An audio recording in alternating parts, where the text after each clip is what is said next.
We're making the layered cake square, and I named it that because I think it kind of looks like the top view of a layered cake. We are going to change around the order of the colors that we're using for the square in the video, but it is the same pattern. To begin, I have a J crochet hook and worsted weight yarn. Of course, you can do this with any yarn and hook combination that works for you. It does not have to be worsted weight. Now I'm going to chain 4, then slip stitch into the first chain that I made in order to form a ring. Now here's where we have two options. We can chain 5, and this will count as the first double crochet and the chain 2, or we can make a double chain 2. The double chain 2 is made by inserting our hook into the ring, yarn over, pull up a loop, and there are now 2 loops on your hook. Now you're going to yarn over and pull through both of those loops. You've essentially made a single crochet at this point, and you see how there are 2 vertical stitches, or almost like little legs, coming up right here and here. You're going to insert your hook into the farthest away leg from your hook. So insert your hook into the farthest vertical stitch, yarn over, pull up a loop, and now we're back to having 2 loops on our hook. We're going to yarn over, pull through both of those loops, and that makes our double chain 2. That double chain 2 counts as our first double crochet, so now we just make the chain 2, and there you go, the double crochet, which is made by the double chain 2 and the chain 2. And then we continue the round, making 4 double crochet into the ring,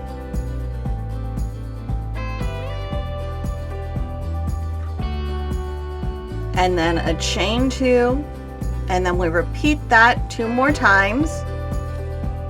Now that we've done the 4 double crochet and the chain 2 a total of 3 times, we're going to place 3 more double crochet into this ring, and then we're going to join our round, and you do that by either slip stitching into the 3rd of the chain 5 of the 5 chains of the beginning chain 5, or you just, if you made the double chain 2, slip stitch to the top of that double chain 2, and then you slip stitch into the chain 2 space, and now you're ready to begin round 2.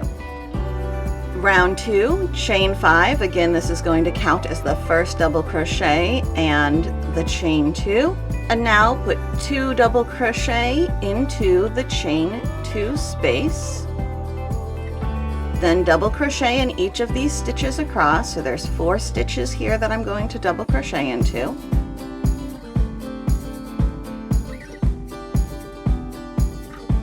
Now 2 double crochet, chain 2, 2 double crochet in the chain 2 space. We're going to keep doing this all the way around. 2 double crochet, chain 2, 2 double crochet in each of the chain 2 spaces, and double crochet in each of the double crochets. We're on our final side. We're double crocheting in each of these double crochets. There were 4 of those double crochets that we're working into now, and then we're going to hit that chain 2 space. Okay, now we're at the chain 2 space. We're just going to put 1 double crochet in there because this chain counts as our other double crochet, and then we're slip stitching into the chain in order to join this round. There we go, and then slip stitch into the chain 2 space. There we are.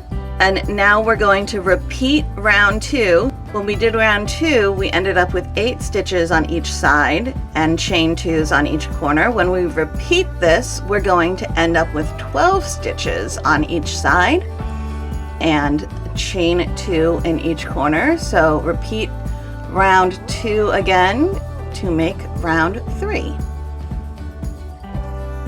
Double crocheting into the last double crochet of this round, then I need to put 1 more double crochet into the chain 2 corner, and I need to join my round by slip stitching into a chain. There we go, and then we're going to slip stitch into the chain 2 space, and now we are on to round 4. Round 4, we're going to chain 1. Now we're making a twisted single crochet into the chain 2 space. A twisted single crochet starts the same as a regular single crochet. So you insert your hook into the stitch, or in this case into the chain space, yarn over, pull up a loop, and now you have 2 loops on your hook. Now this is where it varies. You're going to twist the hook away from yourself in a complete circle. There we go. Now you complete the single crochet. Yarn over, pull through both loops. This can be a little difficult, okay, because it's kind of tight there. There we go. If you have a really tight gauge, you're going to have a problem. Let me show you how to make this easier if you're finding that it's too tight to pull through. So let's make the next one. Insert your hook into the stitch, yarn over, pull up a loop. Now here is where you want to adjust if you're finding that everything is too tight. You can kind of finesse your hook to pull up your loops, make them a little bit longer. The loops for a twisted single crochet need to be longer than the loops for a regular single crochet. Okay, you see how I've made them kind of longer? Now I'm going to twist my hook around. I pushed it away from myself and around all the way in a circle. Yarn over, pull through. I'll show you that again because we're putting a twisted single crochet into every stitch and 2 into every chain 2 spaces. We're not doing any chains. Insert your hook, yarn over, pull up a loop, finesse that to make your loops a little longer, twist the hook away from yourself and around into a complete circle, yarn over, pull through everything, and just keep on going. I have gotten to the chain 2 space. All I'm going to do is make 2 more twisted single crochet into the chain 2 space in the same manner as I did before. I'm putting my hook in the chain 2 space, yarn over, pull up a loop, make sure it's nice and loose, twist away from myself in a full circle, yarn over, pull through. Oops. Try not to lose your yarn off your hook. There we go. And then repeat into the chain 2 space, yarn over, pull up a loop, twist away from myself, yarn over, pull through everything. And I'm just going to keep going all the way around, and I will meet you back when I get back to the original chain 2 space.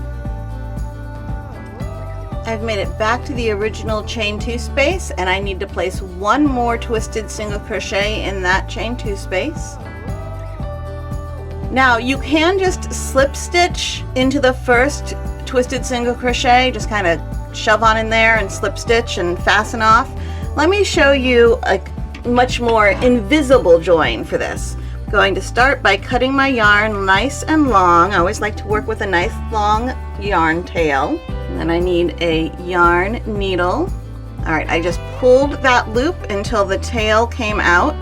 So this is now fastened off. It's not going to go anywhere, but of course it's not looking very pretty either, right? There we are. We thread our yarn needle.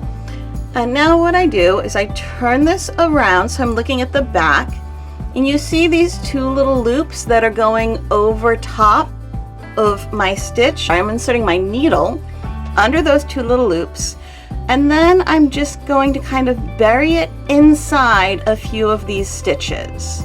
So I'm just now going to pull this through. Now what I do is I usually pull it through kind of tight.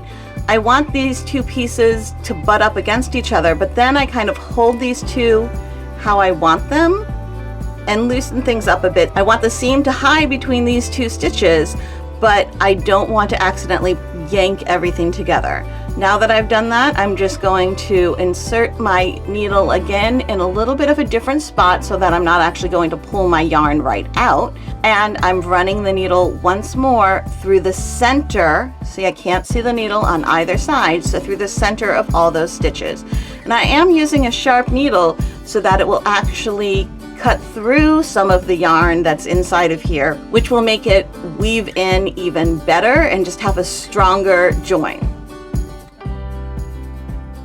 And then I usually pull the end a little bit just to make sure it will hide before I cut it. Okay, give it another jiggle, and there we are. And now I'm going to weave in the starting end with this square, I like to leave my starting ring open because it kind of works nicely with all of these other little openings, right? I like having the look of that little opening there. So I'm going to be careful when I weave in my ends not to pull this too tightly. So since I'm not pulling it tight, I'm not actually going to weave this in all the way around, which is what I would do if I were trying to close that hole. I'm just going in about a third of the way around in the same direction that I started in. And now I'm going to move my needle over one stitch and go back in the opposite direction. Not quite the same, not quite as far as I started. Okay, that way I catch this little piece of yarn right here and I don't pull my tail back through the same channel and undo my weaving in, right? And then again, I gently pull this and just make sure everything is where I want it to be. Clip the end. And there we have the first little section of our layered cake square.